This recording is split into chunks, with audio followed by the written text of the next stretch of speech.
as time flies by, you'll open up your eyes wide. You feel it's gonna go your way. Hey, hey, it's a brand new day. Hey, hey, hey, it's a brand new day. We're coming up to our third United Nationalities of Marbella summit, putting a solution to things that often affect only us foreigners who live here abroad. Well, really lovely to have the panel with me today. I have the lovely Betty, and she's from the Art Society in Benavis, and we have, of course, Alan, who's the University of 3A, the third age. Kind of sounds weird to me, but third age, not the new age, third age, and our lovely Linda Wooden, who volunteers with Age Concern. This is very much a central part of this year's summit, because there are so many of us who are getting older on the coast, and either we're isolated, we don't have friends, our partners have passed away. Many reasons why maybe you can find yourself alone, unwell, and not have that circle of people to rely on. And all these lovely people together make wonderful options. Betty, thank you so much for joining us. It's my pleasure. And let's put the microphone a little bit there. No, this is wonderful. I've got them all doing self-sufficient here. Serve yourself microphone. Betty, how long have, I mean, first of all, do you live in Benavis? I do indeed. I've been there for 11 years now. And I've loved every moment. Oh, my son moved out here. You know, come on, Mum, you can come out and you'll love it. What he meant was, of course, come out, look after the children, you know, etc., etc. But I do love it. I love how it very wonderful much. to be able to do that. And well, even if it's for babysitting, yes. How lovely to be that here too. And watch them grow. What's it like seeing them grow up in a place like this? Wonderful. My grandson speaks fluent Spanish. He's, you know, fully integrated. Thank goodness he is, because my Spanish is not so good, which is terrible to admit, but it's true. Well, not all of us can be good at everything, and that's why it's nice to cover each other. Are you an artist yourself, because you are in the Art Society of Benavis? How did that come about? It's a bit of a fluke. Let me explain to you that I used to go to the NADFAS, as we used to be called, that society down in St Roque, and I was introduced to it, and immediately it fulfilled my cultural need. You know, when you're in England, you can go to the theatre, cinema, music, wherever, and it's all on your doorstep. But here, a little bit more difficult, not understanding Spanish. So I was taken down, and I immediately thought, this is for me. It was interesting, didn't take too long, friendly, and I was going there for several years, and somebody came out to me and said, why don't you start a society in Benavis? Long story short, I did. And that was 6 years ago, and it's grown, and we now have a very friendly and thriving society in Benavis. And I love it. Congratulations. I mean, this is really what we're saying about United Nationalities. Betty just got up and did it, in the sense of not only providing a service for our community, but you looked after yourself. You needed something to do, apart from babysit for your grandchildren. So you found what you like, and what can be better than to take your passion and then do something with that also then is going to benefit others. Absolutely fabulous. Alan, let's pass the microphone along, because this is fabulous, Betty, and I'm so proud of you, so happy for you, because you can see how happy you are. Oh, yes. Alan, you started the University of the Third Age. Can I ask why? Because obviously you do events and you get people to go in this, but what instigated you to get involved with the University of Third Age? What's your objective? Well, it's been 12 years for me since I became president of my association. Man, so young, getting involved with something.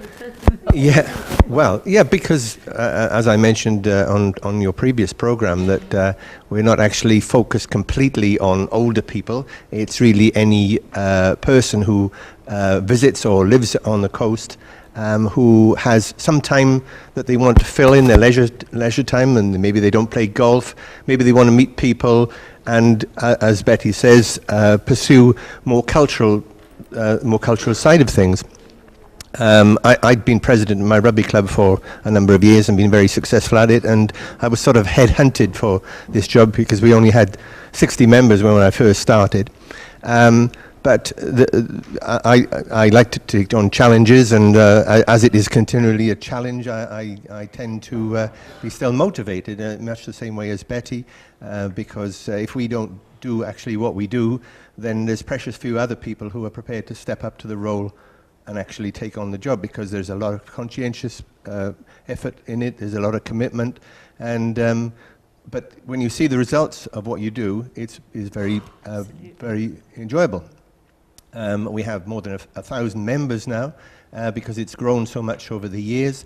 But Betty and I were discussing earlier about the professionalism of how you approach things, and it shouldn't just be an association that is just living in the past. We have to continually move forward. We have to be elastic in our minds in how we approach things. And people expect technology these days. The younger people come in because we're talking about older people, but of course these older people are fueled by younger people coming in all the time who become older people.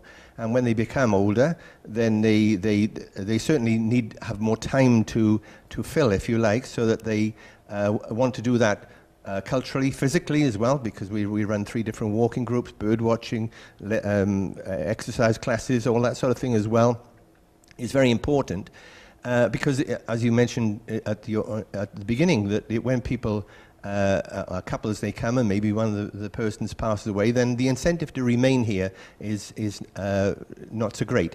And we're not just talking about people who actually live here all the time, but people who visit a lot, because obviously Marbella is a focal point for visitors, and I'm not exactly certain of the proportion of people of our members who actually live here or who visit, but they come from all over the world. They come from New Zealand, Australia, Canada, America, South Africa, Barbados, Russia, all over the world they come to Marbella because it is very much a focal point in Europe, very enjoyable weather. So if you can add something to the pot for when they come, so many people say to me, I'm so glad that I found you, because what it enables me is to make it more attractive proposition for visiting the area and staying in the area, because then they have things to do, people to meet, there's always something happening. That way you're actually able to create a life in the area. So it's extremely beneficial for the local authority, in actual fact, because we add something to the pot, especially for older people, because, as I mentioned earlier, when you're left with one couple, the incentive to return to the country or the country from where they are expat is very attractive, because they're comfortable in that area. Unless you're able to provide things to do and support and a comfortable scenario, because, as we were saying earlier, not everybody speaks Spanish by any means. Unless you're actually in a Spanish community, then you're very unlikely to actually be fluent in the language. We can all say something, we can all get by. No, being very generous there, Alan. Okay, I can keep on forever, but I'm sure you like. Yeah, because the thing is, I think a couple of things that you said are very important. We based on what Betty's saying about the cultural, but then your grandchildren are growing up here, so you wanting something for yourself in the end is beneficial for your grandchildren, because they'll get that culture. Our youth are very good for getting involved with our elderly. And Linda, I think this is where maybe we can touch base here with age concern. We were saying, Ali Meehan was saying about that she'd seen youngsters going to interview older people to get their life stories. AAA now is visiting the Au Pair old age home in Puerto Banús, taking the dogs there. A lot of things that we can do together to get this. So no one's on their own, no one's bored. Even if you partner's died, you can come back to your holiday home because there are things for you to do, friends for you to still hang out with. Well, and also Betty is involved in part of the Art Society, where they invite the young girls and boys to participate in her art exhibition that she runs every year. So that is very much old and young. So I think that's fantastic, and she's looking at possibly inviting older people to participate next year, I gather, in doing some art, and then sending that in, and they will judge it, and it'll become a lovely, lovely day, which it has been always anyway. But the other thing that the Art Society are looking at, which I think is brilliant, we're talking about, as Age Concern, getting a bus or a vehicle of some sort when we can afford it. Donations are welcome. Yeah, donations are always welcome. Or, in fact, car companies, if they have an old vehicle that can hold about 12 people, that would be brilliant. But what we're looking at is next season, taking people up there that would like to go to the event. Some of them might still be living in, Isdarby or any of the other residences that we know along here, or they're living in their own home and they're now alone, which is what you touched on, Alan. And so now they've got a way that they can actually go and be part of either U3A or the Art Society, which I think is fantastic. So trying to give people along the coast a life in art and culture, which obviously they can't go to unless it's in English, because many of the people, not just British people, but many people can't speak Spanish, but they can speak English. It may not be their first language. So this is why I think these societies are absolutely fabulous. And with age concern, we're always looking for international volunteers and obviously people that need help. So it's not just aimed at British people, it's aimed at the international community. Now, we can actually see our British consul was telling us how the British Embassy has launched a website, supportinspain.org, I think it is, and it's information completely about age concern and other things along the Costa del Sol where you can call. But if we don't get the medical professionals aware of this page to be able to see it, then, it's not worth it. We have to communicate. The Danish consul said it wasn't unknown to find a dead Dane behind a door because they're alone. In fact, these things aren't just for one language. If we share what we're doing as a community, then we really find there are more support systems than we think. Well, Nicole, thanks to you, I met the Danish consul and I've had a discussion with her, and she's very keen to develop us looking after the more mature Danes that are here, because obviously she lives and works in Fuengirola, and it's quite a long way to try and sort of sort out or assist her nationals. So we're looking at that, and I will go and see all the consuls of all the different countries, and hopefully we can assist in any way that's possible. Hashtag better together. And in fact, the Danish consul, Marisa Moreno Castillo, our British consul, Charmaine Albin, will be attending our United Nationalities of Marbella Summit on the 24th of April, being held right here at Velvet. You will need to register first, get your tickets. The entrance is free in the morning. If you want to stay out for the cocktail lunch, there's a charge for that, but you will be having lunch with the creme de la creme of Marbella, like the lovely Linda Woodin and Alan Edwards and the lovely Betty. What's your surname, Betty? Oh, it's Fuchs. Fuchs. My grandfather's surname was that, then they changed it to Fox. Yes. Really? Where did yes. it come from? Poland. You might be related. How about Well, that? it's obviously not English, is it? No, it's Somewhere back obviously in time, not. Yes. Yeah. That's amazing. Yes, Anyway, Fuchs rapidly became Fox. Fox and Cohen became King. And here I am. So, all a hodgepodge of everything. Welcome to Marbella.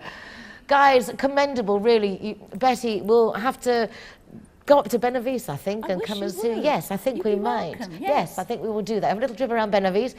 Alan, absolutely fabulous. Linda, what can I say? The three of you are examples to follow. They're all happy, they're all cheerful, and they're all doing something for somebody else. Maybe that is exactly their secret. Do something for somebody else and smile. Yes. Thank you very much. Congratulations. Thank Admirable. you very much, Nicole. My pleasure. Hey, hey. Free taxi 4 times a month and 25% discount on your car insurance if you're the Zero Hero. Hey, hey. Thank you so much for joining us this week for Marbella Now. It really is a pleasure to be with you and have you with us. Being part of a community like Marbella is very unique, it's very special, and I'm sure many of you, like me, feel quite privileged to be able to live here, although we're not Spanish, to be so welcomed by the Spanish community. There are a lot of issues, however, that come up that only affect us. We create our own problems. My grandparents came here. My daughter's pregnant. That's 5th generation Marbellese, but we still don't really have suitable hangout spaces for our teens. And those of us like me who are living in Spain, living in Marbella, growing older, maybe not having that family structure that the Spanish do when we go to getting older or maybe going to hospital. Who's there to look after us? Well, as a community, we are willing to do that. But in order to do that, we need to communicate. We need to know who's out there, who wants to help other people. And there are a lot of you.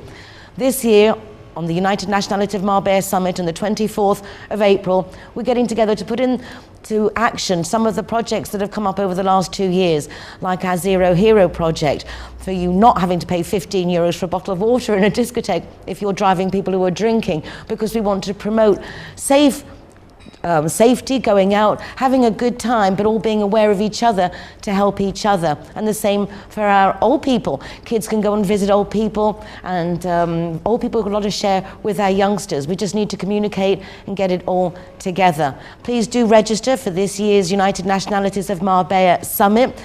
If you're a mover or shaker, you've got a business, something to offer, you want to be a volunteer, there really is so much you can do, and it's a great opportunity to make friends.